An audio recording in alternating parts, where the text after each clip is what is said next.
Welcome to my channel. आज हम लोग डिस्कस करेंगे फर्स्ट लॉ ऑफ थर्मोडायनेमिक्स। तो ये फिजिकल केमिस्ट्री का मोस्ट इम्पॉर्टेंट टॉपिक है थर्मोडायनेमिक्स चैप्टर का, जो कि आपको बीएससी में भी पढ़ने को मिलता है और एमएससी के सेमेस्टर में भी शॉर्ट नोट्स में पूछ लिया जाता है। तो ये बीएससी फिजिकल केमिस्ट्री और एमएससी फिजिकल केमिस्ट्री दोनों का कॉमन टॉपिक है थर्मोडायनेमिक्स। तो हम लोग फर्स्ट लॉ ऑफ थर्मोडायनेमिक्स का सबसे पहले यहाँ पे प्रिंसिपल पढ़ेंगे और उसके बाद उसका डेरिवेशन देखेंगे। तो चलिए स्टार्ट करते हैं टॉपिक। पहला है कि इट स्टेट्स दैट, यानी कि फर्स्ट लॉ ऑफ थर्मोडायनेमिक्स क्या कहता है कि energy can neither be created nor destroy, यानी कि एनर्जी ना तो हम लोग बना सकते हैं ना ही हम लोग इसको ख़त्म कर सकते हैं, ओनली अल्टर्ड इन फॉर्म, यानी कि एनर्जी जो होता है, ऊर्जा जो होता है, वो बस एक फॉर्म से दूसरे फॉर्म में ट्रांसफ़र होता है। वो ना तो बनाया जा सकता है ना ही ख़त्म किया जा सकता है। तो ये फर्स्ट लॉ ऑफ थर्मोडायनेमिक्स इसी के बारे में बात करता है, energy can't be created nor be destroyed. ठीक है, इसी बेसिस पे बताया गया the total energy of an isolated system remains constant though it may change from one form to another. तो यहाँ पे आइसोलेटेड सिस्टम का बात हो रहा है। आइसोलेटेड सिस्टम वैसा सिस्टम होता है, लेट अस सपोज डेट ये एक सिस्टम है आइसोलेटेड सिस्टम। तो आइसोलेटेड सिस्टम में जो एनर्जी का ट्रांसफ़र होगा वो नहीं होगा, ना ही एनर्जी ट्रांसफ़र होगा सराउंडिंग से, ना ही मैटर का ट्रांसफ़र होगा सराउंडिंग से। तो वैसा सिस्टम हमारा कहलाता है आइसोलेटेड सिस्टम। तो आइसोलेटेड सिस्टम में जो एनर्जी होता है वो कांस्टेंट होता है। अगर इसका एक फॉर्म से दूसरे फॉर्म में अगर ये चेंज भी हो रहा है सिस्टम के अंदर का जो मैटर है, तो इसका एनर्जी कांस्टेंट होगा। इसी के बारे में बात करता है फर्स्ट लॉ ऑफ थर्मोडायनेमिक्स। इस तरीके से हम लोग कह सकते हैं the total energy of the universe is constant. क्यों कह सकते हैं? क्योंकि ना तो आप एनर्जी को क्रिएट कर रहे हैं ना ही आप ख़त्म कर रहे हैं, बस क्या कर रहे हैं, एक फॉर्म से दूसरे फॉर्म में चेंज हो रहा है, ये ट्रांसफॉर्मेशन हो रहा है। यानी यूनिवर्स में जितना भी एनर्जी है वो बस एक फॉर्म से दूसरे फॉर्म में ट्रांसफ़र हो रहा है, ना ही बन रहा है ना ही ख़त्म हो रहा है। तो इस तरीके से हमारा जो यूनिवर्स का एनर्जी होगा, टोटल एनर्जी, वो एक तरीके से कांस्टेंट ही होगा। अब हम लोग देखेंगे डेरिवेशन वाला पार्ट, जो कि इंपॉर्टेंट है। लॉन्ग आंसर क्वेश्चन में फर्स्ट लॉ ऑफ थर्मोडायनेमिक्स का डेरिवेशन पूछ लिया जाता है और इस डेरिवेशन से जो इक्वेशन निकलता है उसका फर्दर हायर क्लासेस में यूज भी होता है। ठीक है, तो डेरिवेशन क्या है? If the internal energy of the system is even. यहाँ पे हम एक सिस्टम लेते हैं, ठीक है, एक सिस्टम ले रहे हैं, इसका इंटरनल एनर्जी क्या है? E1 है। यहाँ पे E1 इंटरनल एनर्जी है। If the system is supplied Q amount of heat, और इस सिस्टम में अगर हम लोग Q अमाउंट ऑफ हीट दे रहे हैं, ठीक है, यहाँ पे Q से डिनोट करेंगे, Q अमाउंट ऑफ हीट इस सिस्टम में दिया जा रहा है, देन क्या होगा? Internal energy of the system will become, जो पूरा एनर्जी इस सिस्टम का कितना हो जाएगा? E1 plus Q। ठीक है, सॉरी यहाँ पे कैपिटल Q नहीं, स्मॉल q से आप डिनोट कर लीजिए, जो अमाउंट ऑफ हीट है। ठीक है, तो Q अमाउंट ऑफ हीट अगर आप दे रहे हैं सिस्टम में, तो टोटल कितना हो गया? Q हीट जा रहा है और E1 इसका अपना इंटरनल एनर्जी है, तो हो गया E1 प्लस Q। इसी चीज़ को यहाँ पे लिखा गया है।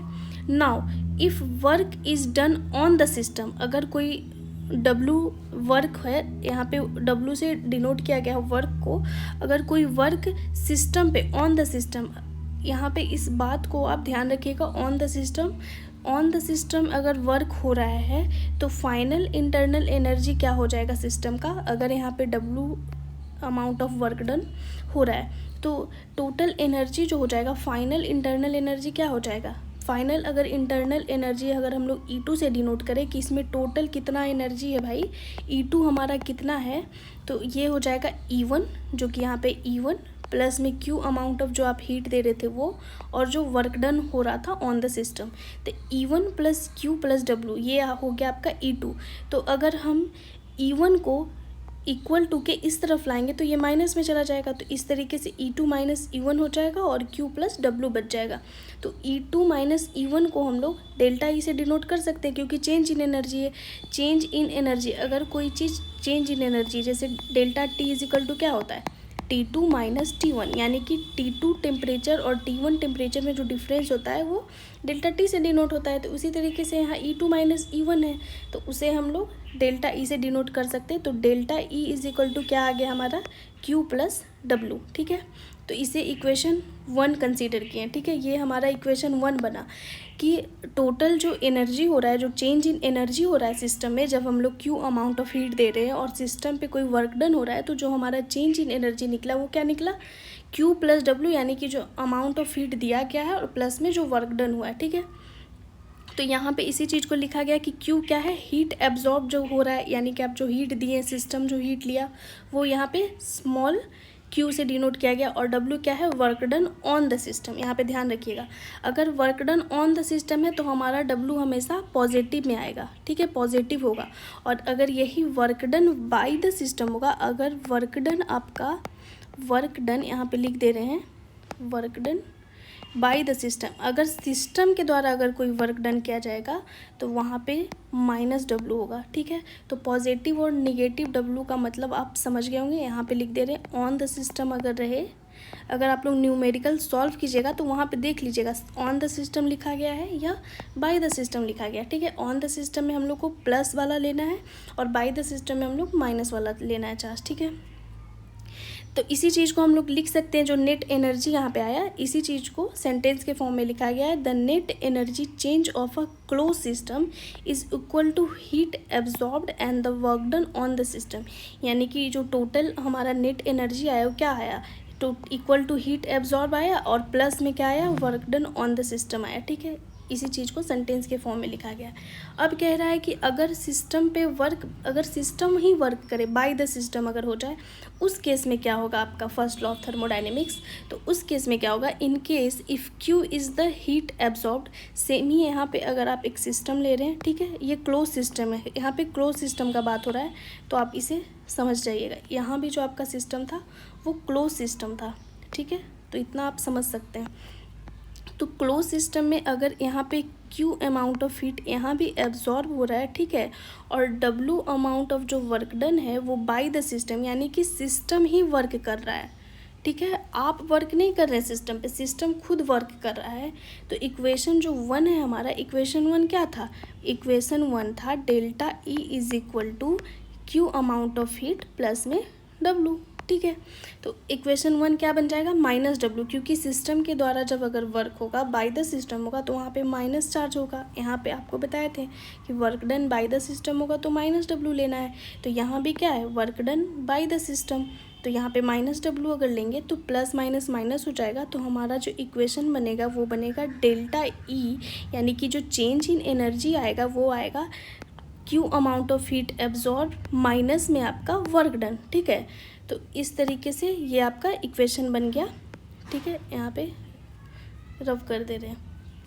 तो इसी चीज़ को यहाँ पे सेंटेंस के फॉर्म में लिखा गया है, the net energy change of a close system is equal to the heat absorbed, ठीक है, हीट एब्जॉर्ब्ड माइनस, यहाँ पे माइनस है, ठीक है, माइनस, यहाँ पे इस माइनस के बारे में बात किया गया है, minus work done by the system. तो बहुत ही ईजी था first law of thermodynamics. Summarise form में आपको बता दे रहे हैं कि जो पहला केस था उस केस में हम लोग का जो इक्वेशन बनता है वो बनता है delta E is equal to Q plus W। Second case में जो हमारा इक्वेशन बनता है delta E is equal to Q minus W। तो यहाँ पे जो इक्वेशन है ये ऑन द सिस्टम वाला है, चेंज इन एनर्जी, ठीक है, और यहाँ पे जब सिस्टम खुद के द्वारा अगर कोई वर्क डन कर रहा है तो हमारा जो चेंज इन एनर्जी होगा उस सिस्टम का, जो एनर्जी चेंज होगा वो माइनस में होगा, ठीक है। तो फर्स्ट लॉ ऑफ थर्मोडायनेमिक्स यहीं पे ख़त्म होता है। तो एक बार आप समराइज के फॉर्म में देख सकते हैं, यहाँ पे फर्स्ट लॉ ऑफ थर्मोडायनेमिक्स के बारे में बताया गया है कि energy can't be created nor be destroyed. Derivation है यहाँ पे, अगर work done on the system हो रहा है तो हमारा पॉजिटिव में आएगा इक्वेशन नंबर 1, और अगर work done by the system हो रहा है तो हमारा इक्वेशन नंबर, अगर आप इसे 2 कंसीडर कीजिएगा तो ये 2 हो गया। तो इस तरीके से आज का जो टॉपिक था फर्स्ट लॉ ऑफ थर्मोडायनेमिक्स ख़त्म होता है। नेक्स्ट टॉपिक में हम लोग थर्मोडायनेमिक्स का और भी इम्पॉर्टेंट चीज़ डिस्कस करेंगे। तब तक के लिए आप मेरे चैनल को ज़्यादा से ज़्यादा लाइक कीजिए, शेयर कीजिए, सब्सक्राइब कीजिए। Thank you so much.